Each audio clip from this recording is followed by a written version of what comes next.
is good, YouTube? What's good, YouTube? Welcome back into the podcast, Last Word Productions. Your host Tavares Wilson, always get the last word. Here with my main man, Larry. Larry said, "What's up to the people?" Yo, what's good, folks? All right, so a lot We got going on talk in with it. Dolphins. What'd you say? And I said we're going off with it. Oh yeah, but a lot of things going on in the Dolphin world right now. Some good, some bad, but I want to jump right into the big story of the week, essentially concerning the Dolphins in some capacity. And I'm not sure if everyone seen what's transpired on Leah. I believe the dude name is Libetard. His show with Tool was on to answer. He was answer some questions about his time in Miami and the differences between playing under a guy like Mike McDaniel versus someone like Brian Flores. And Mm-hmm. I don't want to misquote anything, so I'm just go to the screenshot of his actual comment, and I'm gonna just read off verbatim what he said. So let me just pull that up real fast. Where is it? Here you go, right here. He said, to put it in simplest terms, if you woke up every morning and I told you that you suck at what you did, that you don't belong doing what you do, that you shouldn't be here, that this guy should be here, that you haven't earned this right. That's what Yeah. Tool was saying in regards to Brian Flores. And Mm-hmm. then to essentially counter that and tell you that Mike McDaniels is essentially the polar opposite. He said that, and then you have somebody come in and tell you, dude, you are the best fit for this. You are accurate. You are the best, whatever. You are this. You are that. And he went into further detail, and he said, how would it make you feel listening to one or the other? And then you hear it, regardless of what it is, good or bad, and you hear it more and more. You start to actually believe that. So essentially, he's telling well, not telling. He told everyone the difference that he felt, and not only as a player, but as a person, as he alluded to his response, was that he felt like Brian Flores essentially was killing his confidence, and Mike McDaniel was somewhat. I guess you could credit him for building him back up for him, and Brian Flores had a response to this as well. And Flores responded saying, I'm genuinely happy for the success Tua had, and I really wish him nothing but the best. Players' relationships are very important to me. And then he was asked if he would ever reach out to Tua. He said, that's something I've thought about, and maybe when the time arises or is available, I'm certainly open to that. Mm-hmm. And then he was also asked, did he hear Tua's comments and things of that nature? And he responded with this. He said, "quote I'm human. That hit me in a way that I wouldn't say was positive for me, but at the same time, I've got I've got to use that and say how I can grow from that." I think that was a typo. I think that should say C. And he Mm-hmm. said, "Do I feel like that's me? No." And before I get into one of the players that spoke on it as well. I'm. What are your thoughts, bro? Like, what you think about all of that? All right. So yeah, I kind of had a feeling that this was going to come up. Um, it's very interesting to see, Tua's point of view on things because he's kind of I don't want to call him a laid back type guy, but he doesn't really entice confrontation. If Mm-hmm. you get what I'm saying. So like to see Right. that he actually sat here and almost in a sense defended himself, I gotta give him like cool points for that because outside looking in, we looking at the production from the team standpoint, and they saying how we was tanking for the guy and everything. You kind of believe that, all right, this isn't like what we thought it was going to be from a standpoint of Tua, right? Mm-hmm. And come to find out, it's actually his coach feeling like we drafted the wrong guy. I didn't even want this guy, but y'all stuck me with him, basically. You get me? So it's interesting to get a little bit of insight on that. So to answer your question, I do feel as if it's kind of wild that not only Brian Flores came out and was saying like that he's willing to come reach out to Tua, not only like congratulate him, but humbly say like he did make a mistake. Because I think that's what he was alluding to without answering the question. Like, oh, I'm more than happy to reach out. When it does come, I'm more than open to reach out to him. You know, and it's just for how he felt about the guy at first. It's cool to see that. On that same token, though, I do agree that we did draft the wrong guy, but I do appreciate that Tua took that. It didn't let it define him. He decided that, you know, I'm going to work with somebody else and see how my career could go versus than just making it an excuse and letting it get to him. Okay. So I'm gonna go on a little tangent because I got a lot I want to say about this. For sure. First and foremost, I said this before Flores got fired. I said this when he got fired, and I say it now. Brian Flores was not the guy for the Dolphins. He wasn't the guy that was going to take this team to the next level. I know everyone fell in love with him because he had back-to-back winning seasons. He was on the verge of making the playoffs multiple times. He made a competitive team. They had solid pickups in the free agent market and free agency, things of that nature. They liked his personality. He wasn't a rah-rah guy, but he was willing to go out on the field for his players, things of that nature. I understand completely. But at the end of the day, it's not just Tua, and I think people don't realize that. It was multiple former Dolphin players and current Dolphin players who had a problem with Brian Flores. And Jerome, remember, it was an episode I told you, Jerome Baker literally said to himself that some guys didn't like Flores' coaching style. And yeah, I didn't have a problem with it per se, but he said a lot of guys didn't like it. So he rubbed a lot of dudes the wrong way. It's not just Tua. So when you look at it from that perspective, it's foolish to even believe people should have thought this guy should have kept his job. And I said this when he got fired that it made all the sense in the world to fire him. But a lot of people disagreed because they was just hell bent on being mediocre and progressively getting better instead of just simply getting better. And as far as that go, excuse me, as far as that go, I felt as if that with Brian Flores out and everything he said about Tua, listen, whether he wanted to draft Justin Herbert or not is irrelevant. It's irrelevant because why? For one, I believe those reports came out about him wanting Herbert to save face. I really believe that because those reports wasn't made until he started getting friction with the front office. I think he was trying to cover his own, you know what? That's what I personally believe. Secondly, I think when it comes down to it, at the end of the day, listen, nothing against Tua at all, man. He seems like a good guy. I know he's a father. He's a hell of a football player, of course, because he's in the NFL. He's a top 5 pick. He's making over. He'll soon be making $53 million annually because that's how good he is at what he does. But at the end of the day, I know everyone want to throw a pity party for him. I know everyone wants to give him a hurrah and say he's made it out in the mud. This and the third. This is a 5th overall pick. I think people are forgetting that. This isn't a Mr. Irrelevant. This isn't a guy that was drafted in the 6th round. This is a 5th overall pick who came out of a school that is one of the most prestigious programs ever. This isn't a guy that should be having his confidence deteriorated by anyone. Like, listen, I get it. Coaches and what they say to players matter, and it does affect players.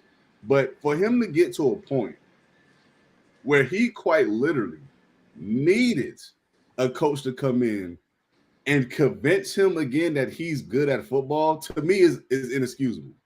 To me, that's inexcusable.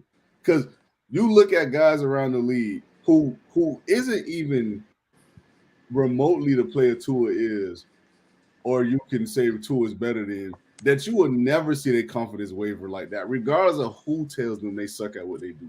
Jameis Winston is a perfect example of this. Baker Mayfield, another example.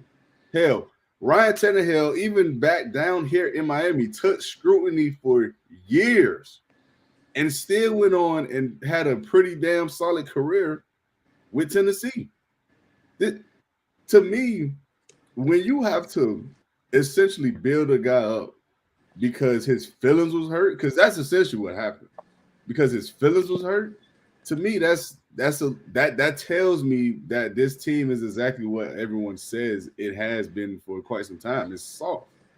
Because why the hell is my franchise quarterback so hurt about someone's opinion? I get it. This is your coach. I understand. It's your coach. This is the guy you see every day, you work with. He's supposed to help, help your confidence or whatever the case may be. But Brady and Belichick literally won Super Bowls and didn't even like each other. Kobe and Phil Jackson literally despise one another and won championships. I'm not saying Tua is that athlete of that caliber, but the great players win regardless. They don't care what anyone else says. It don't matter. It's irrelevant. Go out and get the job done. Aaron Rodgers was just at odds with the entire Green Bay Packers franchise, and he won back-to-back MVPs. Like, I'm just saying, like, at what point do we let the man hand go and just ask him to go be better? I'm not saying what Flores did was right, because it wasn't. It was obnoxious. It was disgusting, and it was just downright unprofessional. And that's one of the biggest reasons why I said he should have been fired, because he was an unprofessional, egotistical maniac. That's what he was. I've read the reports. I seen what players said about him. The dude clearly is not fit to be a leader amongst men. He got a screw loose somewhere. But at the same time, that does not mean Tua is not soft. And that's exactly what this was to me. This was soft behavior. Yeah, that's because I definitely because if I promise you one thing, if Brian Flores would have went into the office with Kyler Murray, one of these other quarterbacks that be receiving scrutiny sometimes, them dudes wouldn't care about his opinion. Kyler Murray didn't care about anyone's opinion. His literal contract was for him to get better at the game of football from the technical side. And he didn't give a shit because he knew he's good. He knows he's good at this game. He don't need anyone to remind him of that. Like you want confident guys. And it bothers me to know that his confidence was so depleted to the point they literally had to essentially give him a pacifier with Mike McDaniel, the complete polar opposite, to build him back up. Like, yeah, I mean, it's working. From his point of view, he's a much better player than he was with Brian Flores, of course. But is that winning you playoff games? Are you winning your division, Super Bowls? Like are they there to hold each other's hands, or are they there to try to make the best team possible? That's the only thing I'm trying to figure out. And like I said, I get it. It sucks when you work with someone that doesn't like you, and you got to see them every day. It sucks, but we're adults. We do that every day. Mm-hmm. We do that every day, bro. Definitely. So it's like I can't keep feeding into this narrative and this bullshit people trying to push, because it's at the end of the day, this is a grown man. Why do we need to coddle him? He's a millionaire. Who cares? Go out and get the job done. You don't like what he's saying? Oh well, go prove him wrong. Simple. Definitely. Like it does not make sense to me. And it's the stories like this, and it's the fans who be so overly obsessive trying to prove that Tua is something that it bothers me, because it's like, can we just tell the truth? Like, yes, two things can be true at once. Brian Flores was dead ass wrong, and for all accounts, as far as I'm concerned, he's one of the most disrespectful people in the NFL or in his profession as a whole. And Tua was soft for how he handled the situation. It's okay to say someone's weak-minded, because that's exactly what he was. So I just think we got to start being honest, man. Like, I mean, hell, if I'm not mistaken, what was his name? Hugh Jackson, the coach that was for the Browns, Yeah. literally did everything to sabotage Baker Mayfield at one point, and Baker still got it done. Still won a playoff game for the Browns. I'm just saying, man. At some point, man, we just gotta call it what it is. At some point. But is there anything else you want to add? Um, it's like I said, I for sure agree that Tua didn't that that interview process was supposed to bring light to a situation that we didn't fully know, and all it really confirms that our quarterback isn't who I wouldn't even say who we thought we were, who we thought he was, because I always thought he was like this. It just confirms the hand me down titty in your mouth mentality that the Dolphins do have with certain players. Instead of holding someone accountable for something, we rather coddle them and make them feel like, oh man, you're ultra important. Like, we don't do that to everybody. We don't do that to every player. But because it's Tua, because it's the quarterback that we basically tanked for, because that's really what we did for him. You kind of have to hold his hand with a lot of things. And just like you brought up, I'm glad you brought up Alabama, a prestigious, university in its own right, multiple championships, multiple conference championships, bunch of players in the first round of the NFL, bunch of players in the NFL, even right now to this day. He didn't have that kind of head coach to just coddle him and say, hey, man, you're the best ever. You had to earn it there, too. He literally sat his starter for 12-plus games, 4-2 in a national championship down, and they had to come back to win it in overtime. So for him to come into the NFL and think that, hey, man, my head coach doesn't like me. He said I'm garbage, and I'm starting to question if I want to be in the NFL anymore. That kind of rubs me the wrong way, And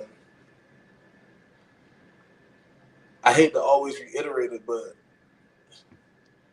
he's legit not the quarterback I would have wanted. I have to agree with Flores right there, because that's not the guy I wanted to coach.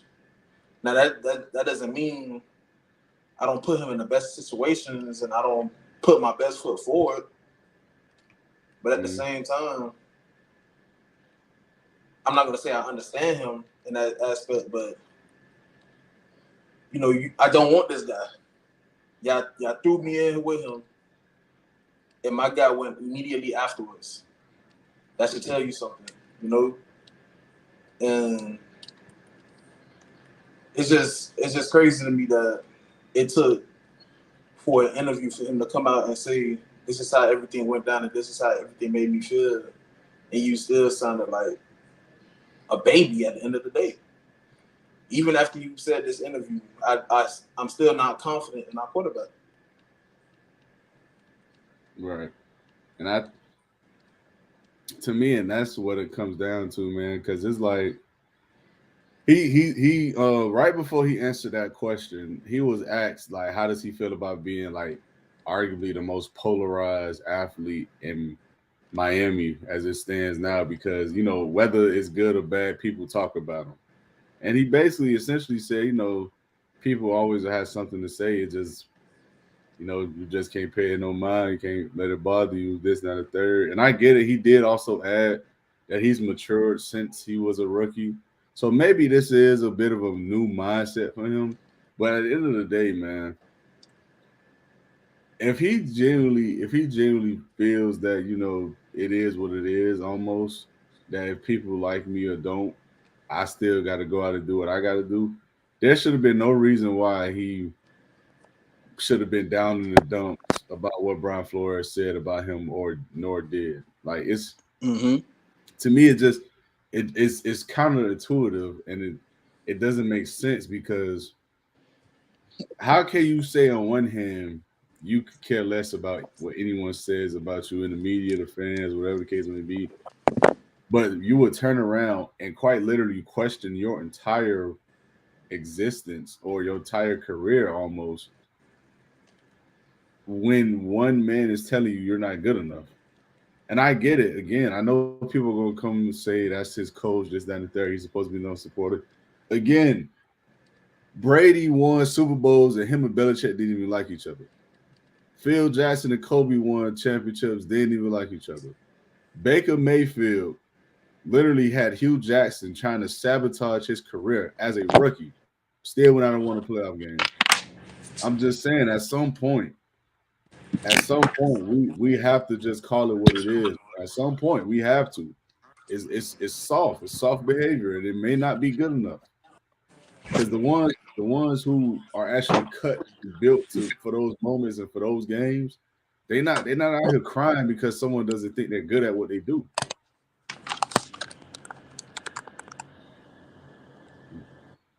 But that's just how I look at it, though, man. No, I agree, and that's why you have to start holding players accountable for not only what they say and what they do, but the actions that precede before and after. Because to put it into perspective, even though you saying Baker Mayfield, and I'm not the biggest Baker Mayfield guy, if you put Tua and Baker side by side, off confidence alone, more people would say that they would want Baker Mayfield. And it's honestly sad to say because, like I said, Baker Mayfield to me isn't that great of a quarterback. But just off sheer confidence in the I'm better than who's ever in front of me.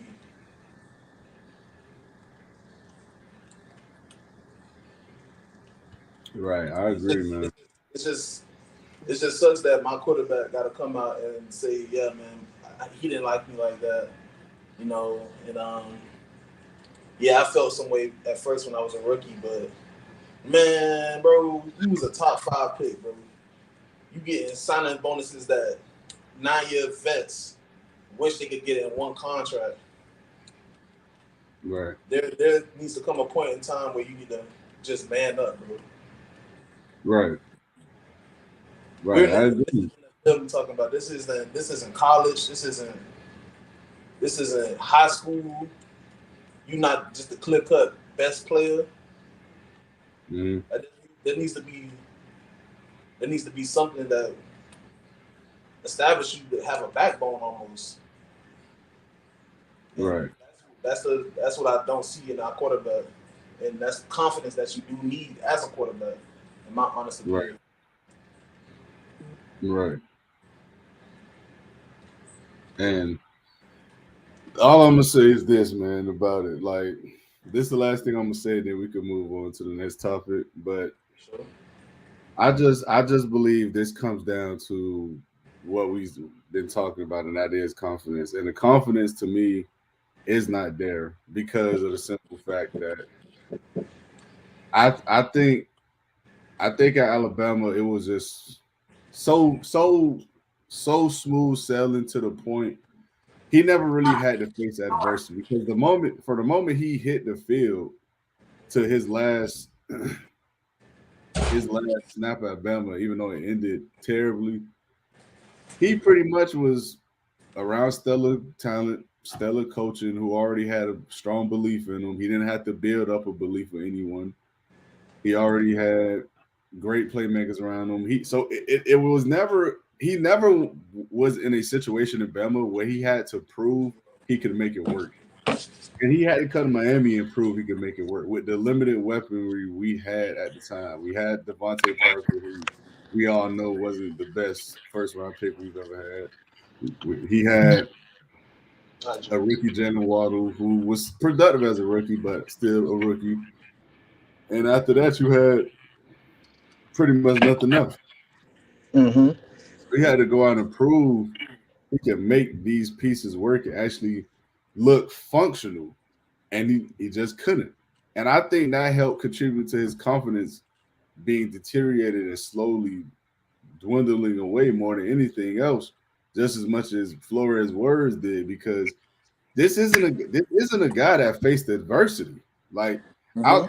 I get the injuries is that's his own battle. I'm not talking about the injuries. I applaud him for sticking to what he loves, his passion. I'm talking about strictly in terms of what's on the field between the lines, what happens. He's never had that adversity where he had a team that wasn't the best team arguably on the field every game. He's never had that. And so now that he had to prove that he can make it work with maybe a lesser team than what you're gonna have line up against you, it was asked a lot out of him. And I think it showed his hand that we know what he truly is. So I think that's just as much of a reason, if not more, honestly. But let's get off into the next topic, man. We got some more news to talk about and some more stuff that's critical in my opinion. It's a lot of injuries right now, man. A lot of injuries. We got injuries to Aaron Brewer, starting center. He's been out with a hand injury for quite some time. They said from reports they said it's not his snapping hand, but still nonetheless, you don't like to see it. And plus he's already had snapping issues. So hopefully this doesn't make anything worse. Javon Holland is hurt with an undisclosed injury. He didn't practice this last Wednesday, but they're probably just putting him on the shelf until game day, but we'll see. Um, Jordan Porter, the other starting safety, he's been hurt with a thumb injury for quite some weeks. Mm-hmm. Rumor has it is River Craycraft will also hit IR with a. It says he sustained an upper body injury, but from what I've heard, I heard it was a hand injury as well. I'm just not fully sure. I know Cam Smith is hurt. Braylon Sanders, excuse me, is hurt. Willie Snead on IR. I mean, it's a lot of guys right now that are hurt, and it doesn't help that some of it is on the already depleted and weak offensive line. Isaiah Wynn, I for the life of God don't understand why they even re-signed this dude. Ever since they re-signed him, he hasn't even practiced. So there's that. Uh, so now it's looking like either Robert Jones or what was my guy named Lester Cotton is going to be an opposite starting guard from Liam Eichenberg. So we'll see how that goes. And another player I want to talk about with injuries, Tyreek Hill had a thumb injury, but they say he didn't have a cast on in Wednesday practice. He didn't practice. He didn't catch any passes, anything like that. He didn't run routes. So hopefully he's good to go once the game day comes. Because with all the injuries at receiver, man, you can't afford to be without your top two guys, and both of them was on the injury report. So hopefully that all of that is just being cautious and not trying to get them any more banged up than they already are going into the season, the actual season. And my question to you is, though, Larry, the reason why I've said all that is because do you? I mean, when you look at the receiver room, man, it's bad right now. There's no telling when Odell coming back. I don't know when he hasn't even practiced. There's no telling when Craig Crowd coming back. There's no telling when Braylon Sanders coming back. There's no telling when there's no telling what you get out of Eric Izukama for the year. So right now you're looking at a 6th-round rookie in Malik Washington. You're looking at Eric Izukama, who again has been hurt the last 2 years since he's been drafted. And you're looking at Braxton Berrios, a guy who is dependable-ish, but you literally went out and got more guys to replace him. So I don't know how much confidence they have in him to be the third best receiver on the depth chart. So what are your thoughts on this whole injury injuries to the receiver room specifically? What you think the best course of action of them is? for for starters, is get better as soon as possible. Um, get better as soon as possible. I really honestly feel as if that the receiver room is our best position group, you know, and just to hear like Tyreek Hill, and Jalen Waddle has slight injury woes throughout his career. Odell Beckham still hasn't ran a route, not even jogged, you know, and you got to depend on Taj and Malik Washington, Eric Uzakama, who I could count on my one right hand how many snaps he's gotten in the NFL. Is almost kind of a cause for concern in the sense that um that none of your guys just stay healthy in this offense. And I think the biggest thing to address just might be to sign like a how can I say sign an insurance piece free agent Okay. to a deal that benefits you. Don't go out and sign the top guy who wants 8 to 12 million on a single year deal. Go and get a guy who's had previous production. I would even take a guy who's been on 4 teams in the past 6 years that's just been able to go out there and produce something. Just in case you'll go out maybe the first 8 weeks missing like one of your top 3 to 4 guys. I know you want to depend on your rookies in situations like of this matter, but it's almost a cause for concern because you just gave Tyreek an extension, you gave Waddle an extension, so you letting the world know that these are my top 2 pass catchers. These are the guys who I'm going to be relying on the most. And before I even get out on a Sunday, them boys hurt, man. Like it's just I don't want to say it's a waste of an investment, but it's almost you losing your best asset to come out there and perform. So it is a very big cause for concern. I heard you shout out. I heard you say Aaron Brewer messed up his non-snapping hand. That's another concern because he already has snap issues. He has trouble in the pass block, and the center is the integral part. I think the most. I'm not going to say the integral part because it's really the right tackle for our team, but he's the guy who starts the play. And if he starts to play, he comes out on the double team with the right or the left guards, and he fires off with his right hand and is messed up. That could be detrimental in his own right. Mm-hmm. Especially when you have a left tackle who, ever since he signed here, has not been healthy. So it's just injuries are the biggest concern for me coming out of this offseason so far. It seems that we can't get a week without an injury. So just to talk in the future site, I really hope that we're not playing anybody in the in this upcoming preseason game. I would rather us, hang back and just take it in for what it is. That this is the last preseason game. We really should be getting ready for September 8th. So Right. And it's tough, man. The reason why it's tough is because, for one, this is what happens when you're the second oldest team in the league. This is what happens. You have injuries. A lot of guys who you got to try to have to put in some bubble wrap. Hopefully they can make it to December, late November, December, then possibly make a run with you or try to make a run with you in the playoffs. This is what happens. You got to nurse a lot of older legs, so they have to figure it out, though. I mean, I was told this was an upgrade from Odell Beckham from Cedric Wilson.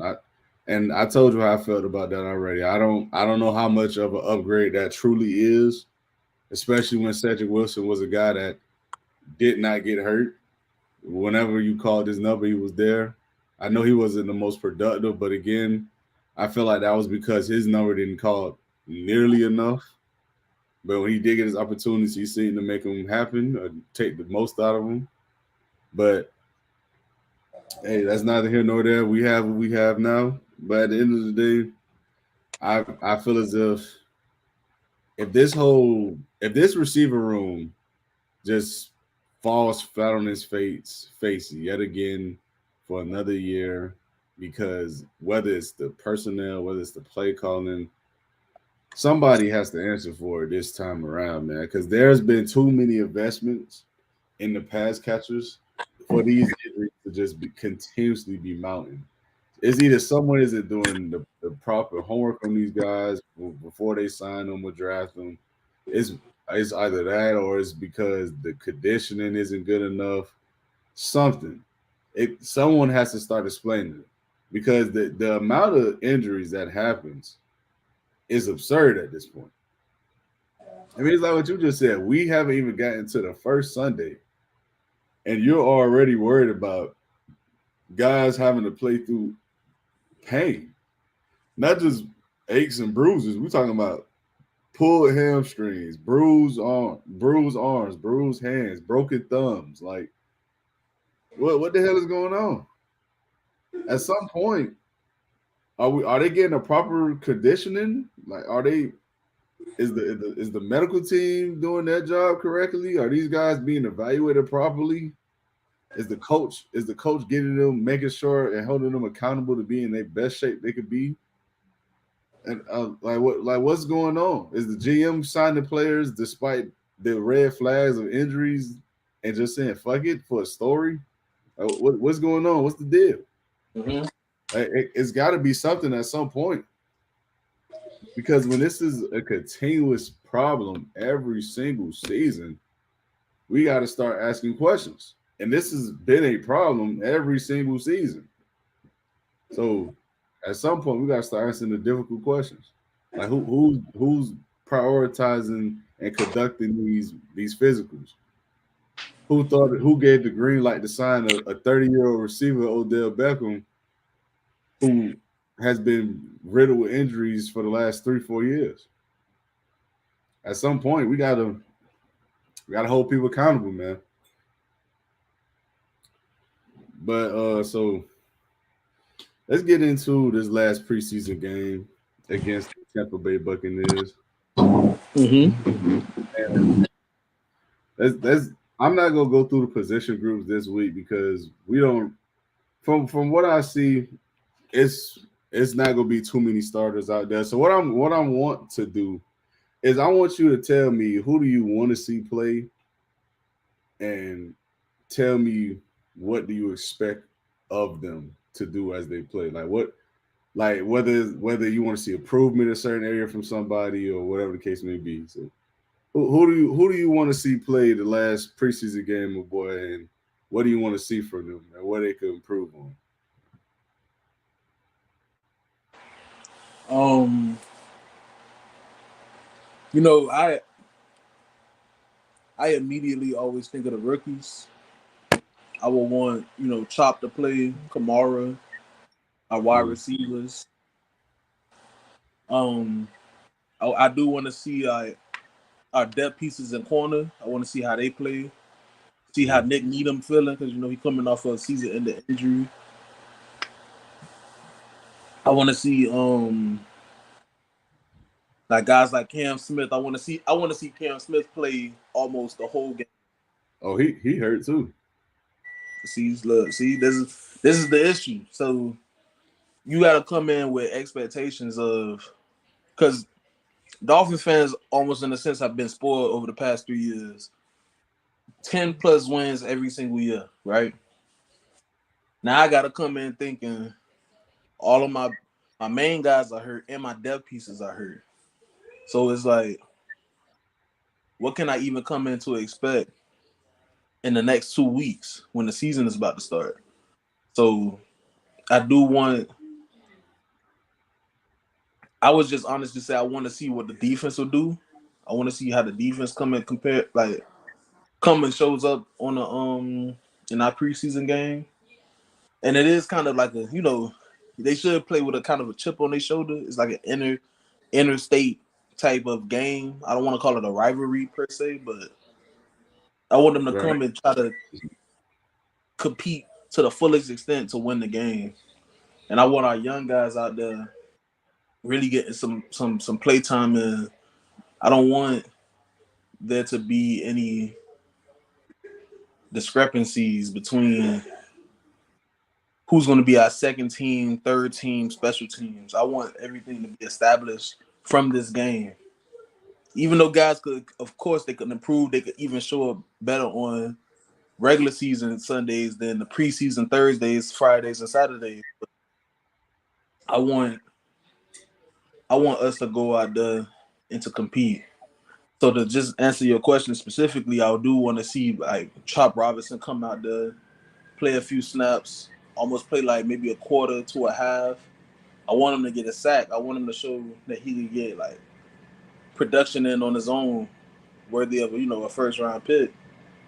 I do want to see the Washington Bros, Malik and what's my man Charlie name? Russell. Washington. I do want them to come out there and perform. I want them to show that they'll be able to be great depth pieces. Because last year, man, we lost Tyreek in the Titans game, and he wasn't never really fully 100% afterwards. Hell, he probably wasn't even 100% throughout the entire course of the season.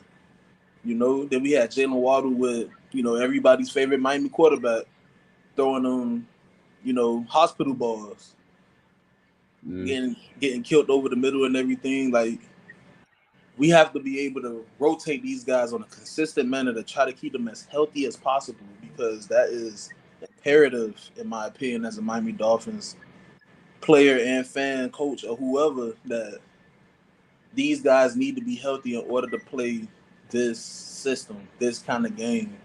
Because with the motions and the constant movements that we go through, Anthony Weaver coming in and implementing the type of defense that you have to kind of be a man of your own with the blitzes that he does and the zone schemes and even his man schemes. I do want to see us find the guys who will separate themselves in this game. Right. And I agree with that. I agree with that. I do want to see. I want to see basically what you're alluding to, and I want to see the foundation be laid, and I want to see the discipline. I want to see the scheme actually work and be a fit. That's what I want to see. I don't necessarily want to see turnovers every other play, big sacks every other play. I want to see guys be in positions to be able to make plays, and me knowing that a better player will be out in that position to possibly make a play that a third, fourth string guy didn't make. I can live with that. But the one play I do want to see in this game that I want to see some out of is Quentin Bell, because they've said this guy's been an unsung hero all training camp. He's been a fresh air for them since they've had injuries at the ends positions, and I want to see this guy actually put it on the field and show it, because I haven't seen it these last two games. I haven't seen. I hear in practice he's been doing well. They said he's quiet down a bit in terms of like the big plays he's been making, but he's been good throughout the entire training camp. Excuse me. I want to see it come to fruition and be put on the field. And another guy that I want to see is just like what you said, Chop Robinson. I've heard that he's been struggling to set the edge at this level. He struggled mightily against Tristan Wirfs in the practice against the Buccaneers in joint practice. Listen, you're gonna see a Tristan Wirfs every other game. Mm-hmm. He got to show that he could do this. So I want to. I don't think he'll play, but I want to see him prove that he can hang with the big dudes. Like this is big. This grown man football out there, man. Like these tackles, a dime a dozen, 6'6", not 6'6", 6'7", 6'6", 320, 350. There's a lot to move these dudes. Mm-hmm. And they're not just big and slow either. So you got to be able to go pound for pound at some point, man. It can't just be undersized and getting pushed around the entire game. Yeah. So I gotta see it work out for him, man. I want to see that. So other than that, though, man, I mean, I think the usual is gonna play in terms of the depth pieces. But anything else you want to add, man? Um, I do want to ask you about your expectations for the defensive side for the course of this upcoming season. What are your My expectations? for What are the your for the, you mean for the expectations? defense as And a whole, huh? for the defense as a whole. Yeah, the defense as a whole. No individual position groups. How they all come in together. What's your expectations for this season? What's your pro? Was one pro walking in and one con walking in to the season? I mean, my one pro is I think they have. I think the front seven has good depth, and I think the front seven has a chance to be really good. So I expect this unit to be a top 10 unit. I think it has a chance to be top 5, but that all depends on injuries. Mm-hmm. And the con I have is I'm not fully buying into the safeties, man. I mean, I don't know about the safety play at this point. I don't. Jordan Poyer injury and his age is kind of worrisome. Javon Holland, ever since he had his I think it was two hamstrings from last season, he's been on the injury train ever since. So the safety position is kind of worrying me, not from a talent perspective per se, but from the availability and age perspective. I just don't know if this is something that Jordan Poyer can just wake up and shake off one day. This dude about to be what, 33 years old? And Javon Holland, he may be young, but again, these leg injuries just keep piling up on him. That's not a good thing for a DB to be having hamstring injuries when you got to backpedal and get out of your first step as quickly as possible. So it's kind of worrisome from that perspective. I think the corners will be fine, but I am a bit worried about the safety position in particular. But I do believe this could be a top 10 unit. I truly do believe that. All right, for sure, for sure. I roll with that. Yeah, but I mean, other than that, man, we're gonna call this episode. We almost been on here for 50 minutes. So appreciate y'all tuning in who did tune in to the show once again, always showing love. And before we head out, Larry, is anything else you want to say? Hey, you know what I'm gonna say, man? Fans for the win. 12-5 or better. Division champs. Lead us to the Super Bowl because you only got one more year. Right. All right, man. So, but if you guys aren't already doing so, be sure to subscribe to the YouTube channel, Last Word Productions. Be sure to follow me on Facebook, Instagram, Twitter, TikTok. I'm everywhere. Last Word Productions, the name everywhere. All right, we out of here. Yo.